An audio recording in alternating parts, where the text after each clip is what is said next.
Wa fi safil awalin tsumma yalihi, dan disunnahkan untuk menyempurnakan saf yang pertama, karena saf yang pertama itu adalah saf yang paling utama.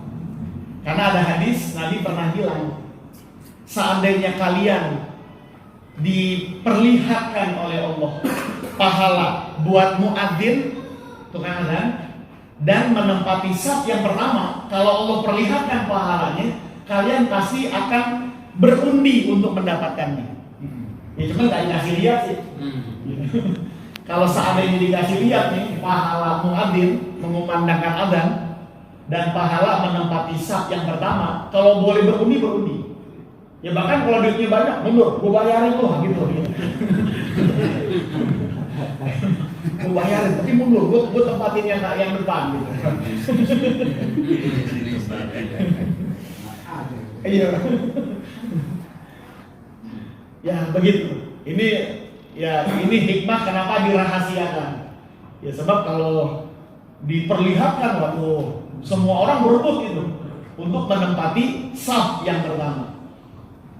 Nah ini hikmahnya kenapa disembunyikan, dirahasiakan pahalanya, ya biar tenang. Ya kalau nggak begitu kan nggak tenang, ini pada berebut speaker nih. Gua nggak target, rusak jadi speaker.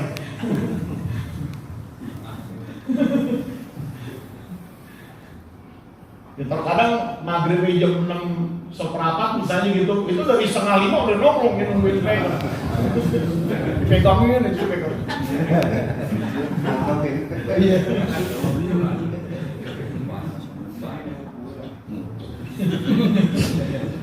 Nah itulah hikmahnya kenapa pahala disembunyikan oleh Allah. Biar kehidupan umat manusia ini normal, berjalan sesuai dengan hukum yang telah Allah tetapkan. Itu Nabi Yahya, Pak. Beliau adalah salah satu nabi yang tidak menikah. Walaupun dalam sejarah pernah sih dinikahin oleh Nabi Zakaria, cuma nggak dicolek. Kenapa? Karena satu malam Allah perlihatkan bidadari sama dia. Wah udah, itu perempuan dunia jelek semuanya. Akan repot begini ya. Kalau semuanya diperlihatkan kayak Nabi Yahya kan repot ini. Nggak ada yang mau apa.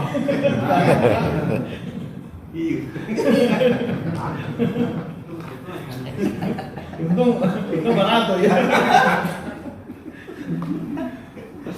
Nabi Yahya udah ngelihat wanita dunia jelek. Begitu pula kalau kita diperlihatkan keindahan surga, semua orang pengen mati. Cuman semuanya itu disembunyikan oleh Allah biar kehidupan ini normal berjalan. Pahala aja kalau diperlihatkan lah rusak saja pada berebut. Cuman disembunyikan. Ya biar saling tunjuk lu aja gini ya. Akhirnya nggak berebut. Nah, jadi disunatkan untuk menempati saf yang pertama, summa mayalihi, kemudian saf yang berikutnya. Mayalihi itu artinya yang berikutnya gitu ya. Saf kedua, ketiga dan seterusnya. Cuman tentu saja saf yang sebelah kanan lebih afdol daripada saf yang sebelah kiri. Saf yang sebelah kiri tapi di depan lebih afdol daripada saf sebelah kanan yang kedua. Dan begitu seterusnya. Yang kiri kedua lebih afdol daripada yang ketiga walaupun di kanan.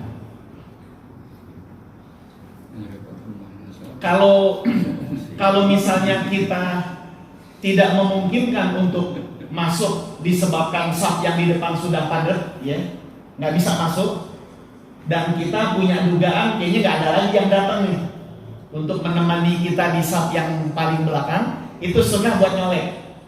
Biar yang depan tapi nemenin kita di baris yang belakang.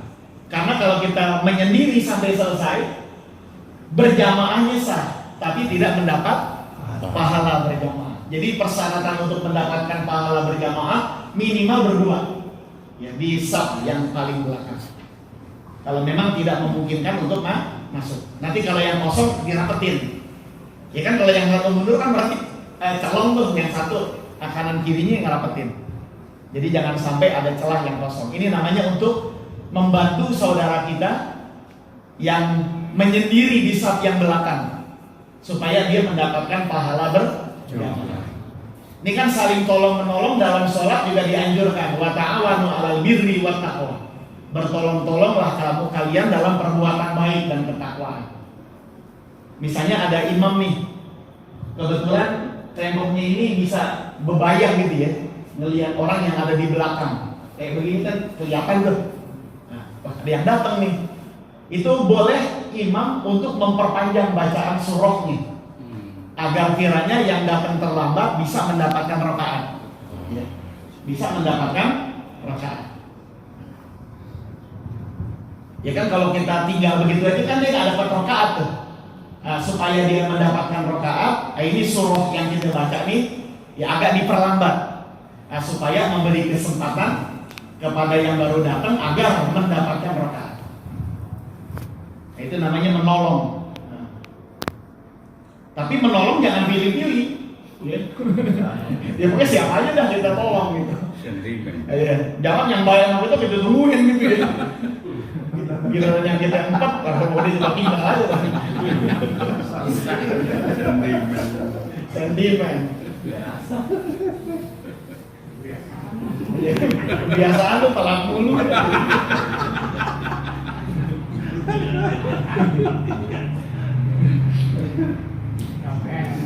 Iya. Nah, itu sunnah ya. Jadi dalam rangka menolong saudara kita biar dia mendapatkan rakaat di dalam sholat. Wa kuriha infiradun, dimakruhkan untuk infirad. Infirad itu sendiri. Nah, di saf yang belakang. Makruh. Akibat dari kemakruhan tersebut dia tidak mendapatkan pahala berjamaah. Yang tadi ya. Nah, jadi berjamaahnya sah tapi tidak mendapatkan pahala berjamaah. Wa syuru'un fi shaffin qabla itmami ma qablahu. Dan dimakruhkan untuk memulai pembuatan saf yang baru sebelum sempurna saf yang sebelumnya. Jadi nggak boleh membuat saf yang berikut kalau saf yang di depan masih apa? Nah, masih kosong, artinya masih bisa kita masuk. Jadi jangan membuat saf yang baru kalau saf yang di depan itu masih bisa untuk kita isi. Lalu yang ketiga, persyaratan berjamaah. Wa ilmun bintiqali imamin. Si makmum ini harus mengetahui perpindahan imamnya. Artinya gerakan imam baik dilihat langsung maupun dengan menggunakan suara, ya suara speaker, atau berpedoman dengan orang yang ada di depan kita. Kalau memang jamaahnya banyak gitu ya, yang imam nggak kelihatan. Nah, kita bisa berpedoman dengan makmum yang paling belakang yang ada di depan kita. Yang penting si makmum ini wajib mengetahui setiap perpindahan rukun yang dilakukan oleh imam. Baik dia melihat secara langsung maupun dia mengetahuinya dengan perantaraan makmum yang ada di depan dia. Atau bisa juga dia mengetahuinya dengan bantuan suara pengeras suara. Ya begitu. Nah, jadi kalau selama sholat si makmum itu nggak tahu perpindahan gerakan yang dilakukan oleh imam, ya baik tidak melihat secara langsung, tidak melihat orang yang ada di depannya, kan gitu ya, atau nggak ada suara yang membantu dia untuk mengetahui perpindahan gerakan imam, maka berjamaahnya tidak sah. Artinya dia teranggap sholat sendiri, tidak dianggap berjamaah. Kemudian yang keempat, wajtima'uhuma bimakanin. Imam dan makmum harus berkumpul keduanya di satu tempat. Ya, berkumpul di satu tempat. Nah, dari penjelasan ini, walaupun kita mengetahui gerak-gerik imam, itu nggak boleh dengan menggunakan televisi. Ya, misalnya nih, bermakmum dengan imam yang ada di Masjidil Haram gitu di Mekah. Nah, kan tadi persyaratan yang ketiga kan harus tahu ya dengan setiap gerak-gerik imam. Ya. Nah, kan kita tahu tuh ada tayangan live ya, langsung di televisi Ya imamnya ruku, kita ruku. Imamnya di Mekah, kitanya di sini. Nah, cuman hal tersebut tidak terpenuhi pada syarat yang keempat. Karena syarat yang keempat harus menyatu keduanya di satu tempat. Atau jangan jauh-jauh Mekah dah, misalnya di ini yang depan Nurul Huda. Nurul Huda. Ya, Nurul Huda misalnya live gitu, tayangan gitu ya, pakai televisi. Nah, kita sholatnya di sini nggak sah, karena kita berada di beda tempat. Ya, imamnya dan jamaah lain ada di Nurul Huda, ya kitanya ada di sini, nggak sah. Atau misalnya kita di rumah, ya, sholat berjamaah ditayangin dengan televisi siaran langsung, adanya di rumah, itu juga tidak sah, karena harus berada di satu tempat, baik imam maupun makmum. Fa'in kana bi masjidin sohal iktida, maka jika keduanya itu berada di satu masjid, maka sahlah berjamaah keduanya. Walau kana ahaduhuma ma bihi wal akharu kharijahu, kalau salah seorang dari keduanya itu ada di masjid, yang lainnya ada di tempat lain gitu ya. Imamnya di sini, sebagian makmumnya ada di luar. Nah, ini ada syarat. Syaratnya pertama, syurito ada muhailin, dipersyaratkan nggak boleh ada penghalang. Nggak ada apa? Penghalang. Misalnya nih, sholat berjamaah, imam penuh, itu pintu ketutup, maka sholat yang di luar nggak sah, karena ada penghalang. Nah, jadi harus dibuka. Terkadang kalau dibuka, tutup AC nih, gitu ya. Jangan ngebelain AC, kesian yang di luar. Karena yang di luar terhalang dengan pintu yang tertutup. Nah, jadi cukup di pelamain dikit aja. Yang penting jangan rapat.